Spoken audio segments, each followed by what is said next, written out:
ক্ষমতায় বসার আগে খুলে দেওয়া হলো তারেক রহমানের নির্দেশে আওয়ামী লীগের অফিস। আওয়ামী লীগ এখন এদেশে রাজনীতি করতে পারবে। মূলত বিএনপি কখনোই চায়নি কোনো রাজনৈতিক দলকে নিষিদ্ধ করা হোক। যেহেতু বিএনপি এখন সংখ্যাগরিষ্ঠতা নিয়ে সরকার গঠন করতে যাচ্ছে, তাই বাংলাদেশ থেকে সদ্য বিতাড়িত আওয়ামী লীগকে আবারও পুনরায় রাজনীতির মাঠে জায়গা করে দিচ্ছে বিএনপি।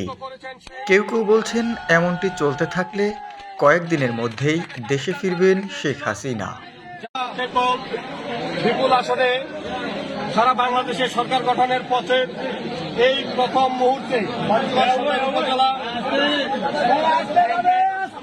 সভাপতি চাকলাট ইউনিয়নের সাবেক আপনারা চুপ থাকেন কি চেয়ারম্যান জননেতা জনাব আবু দাউদ প্রধান, তিনি প্রথমেই যে কাজটি করেছেন বাংলাদেশ আওয়ামী লীগের প্রতি তথা আওয়ামী লীগের তৃণমূল পর্যায়ের নেতা কর্মীদের প্রাণের যে সংগঠন আমাদের চাকলাট ইউনিয়ন আওয়ামী লীগকে তিনি আজকে তালামুক্ত অবমুক্ত করেছেন।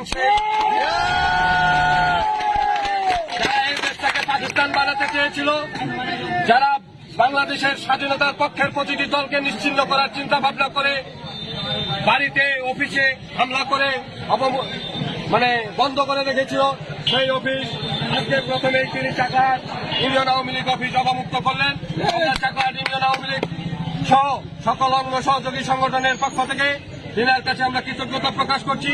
সেই সাথে আগামী দিনে যে কোনো মিছিল মিটিং আন্দোলন সংগ্রাম স্বাধীনতার সপক্ষের সকল উন্নয়নের ক্ষেত্রে আমরা না আওয়ামী লীগ না বিএনপি না জাতীয় পার্টি সকলে ঐক্যবদ্ধ হয়ে স্বাধীনতা বিরোধীদের পক্ষে থাকব এবং ঐক্যবদ্ধের ভিত্তিতে